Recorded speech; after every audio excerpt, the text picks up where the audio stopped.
Obrigado, presidente Tiaju, senhores deputados e deputadas, Associação de Aposentados. Bem-vindos a essa casa. As falas aqui hoje se repetem, motivadas pelas duas audiências públicas que aconteceram nessa casa. A primeira, não primeira, porque foram no mesmo horário, uma na Comissão de Educação e a outra no plenário dessa casa, com a discussão a respeito do Hospital Pedro Ernesto. Como participei das duas da maneira que pude, me reservo o direito de abordar um pouquinho sobre as duas. Na Comissão de Educação se discutiu o projeto do governador do Estado para a extinção da FENORTE, a fundação criada inicialmente como mantenedora administrativa da UENF, Universidade do Norte Fluminense. E com o passar dos anos e com o esvaziamento de projetos, esvaziamento administrativo, caminhou perdendo a maneira de ser, presidente, e era ponto pacificado o apoio à extinção dessa fundação. A UENF, através do seu reitor, manifestou o apoio à extinção e os funcionários da FENORTE manifestaram o apoio à extinção. Então, pacificado foi. O único ponto que me chama a atenção aqui, o deputado Jair Bittencourt estava aqui, foi uma fala do mesmo na Comissão de Educação, dizendo que 90% dos projetos financiados pela FAPERJ não servem para nada. Então, a minha fala, eu me posicionei na hora lá, porque se nós, deputados, temos uma função de fiscalizar, nós não podemos ouvir um posicionamento desse de um deputado e ficar quieto. Então, dizer que estou encaminhando um pedido de informação sobre isso, sobre os projetos da FAPERJ, e, a partir daí, de receber, divulgar o que está acontecendo para que essa casa se posicione, uma vez que o investimento em tecnologia é essencial no avanço da pesquisa no estado do Rio de Janeiro, e isso aí não pode ficar sendo colocado como uma maneira que pare por aí. Eu entendo que nós temos que avançar nessa discussão e saber certinho o quanto está esse investimento e na FAPERJ. Mas eu gostaria de colocar aqui, principalmente sobre o Hospital Pedro Ernesto, motivo de fala de vários deputados que me antecederam. Como de área de saúde e como médico, já me posicionei aqui, é triste, é vergonhoso vir aqui falar a respeito da situação do Hospital Pedro Ernesto. No meu primeiro ou segundo mês de mandato aqui nessa casa, fiz uma visita ao Hospital Pedro Ernesto e lá já constatei a precariedade, o sucateamento. Isso foi motivo de fala minha aqui.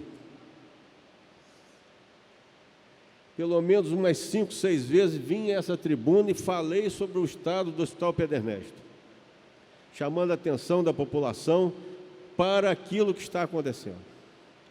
E me perdoem, deputados e deputadas e quem nos ouve, se eu sou repetitivo, mas é exatamente essa maneira que eu, deputado, tenho de chamar a atenção da população fluminense para a destruição desse que é um dos grandes orgulhos da medicina do Brasil, reconhecido internacionalmente como um lugar em que se pratica ciência de qualidade. Vamos falar aqui, nesse momento que o país, em função do descaso com as políticas públicas de saúde, mais precisa das nossas organizações de saúde, nós vemos a destruição dessas mesmas instituições aqui, pelo menos aqui no estado do Rio. Então, isso é um crime de lesa pátria, porque tira a chance das crianças do Brasil pelo menos de um percentual significativo, atingirem a fase adulta de uma maneira que as torne capazes de cuidar da sua sustentação, do seu sustento. Os senhores têm que ter claro isso. Não é demagogia, não é catastrofismo. É exatamente uma realidade. Essas crianças com microcefalia, elas vão ter obrigatoriamente algum grau de retardo mental. Aqueles casos mais graves, eles morrem in útero, dentro do útero.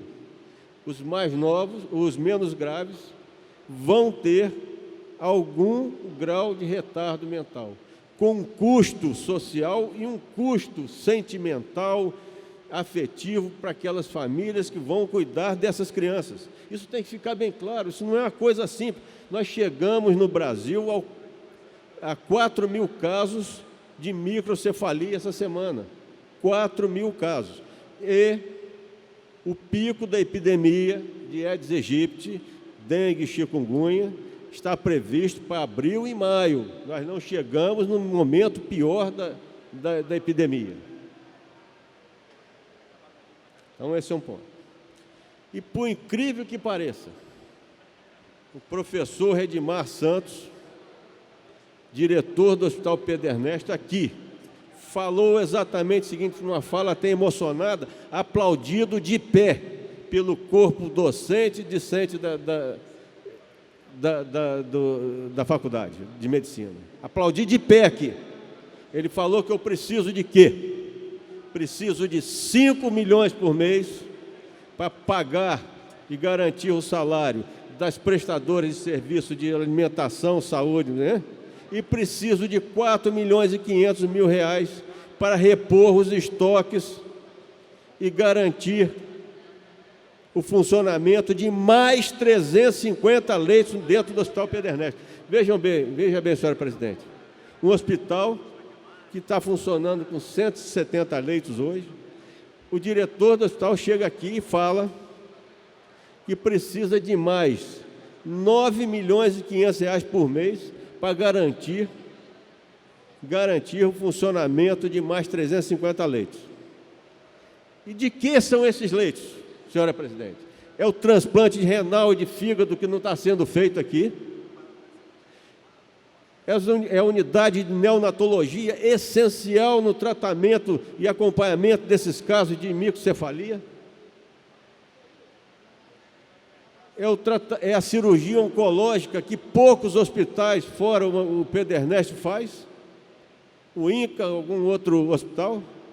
Então, são 9 milhões e 500 mil reais por mês que garantem o funcionamento de mais 350 leitos dessa estrutura, que é essencial. Então, isso é criminoso. Nós não estamos falando aqui de absurdo de dinheiro, de recursos. Nós estamos falando, e eu tenho a certeza que o professor Redimar Santos, apoiado como foi por todos aqui de pé, falou a verdade quando coloca essa necessidade. E é uma vergonha, o governador do Estado, o secretário de Saúde, devia se envergonhar de não poder suprir essa necessidade. E eu diria mais, senhora presidente, a Justiça do Estado do Rio de Janeiro deveria botar na conta dessas pessoas, do governador do Estado e do secretário de Saúde, a responsabilidade, não pelo fechamento do hospital, mas a responsabilidade pelas pessoas que vão morrer sem atendimento decente em função dessa atitude. Isso tem que ser visto pela Justiça. Termino aqui minha fala, senhora presidente, mas não termino aqui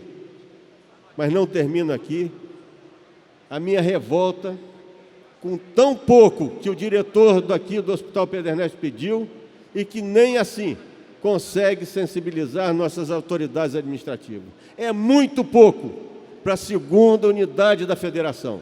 Obrigado, presidente.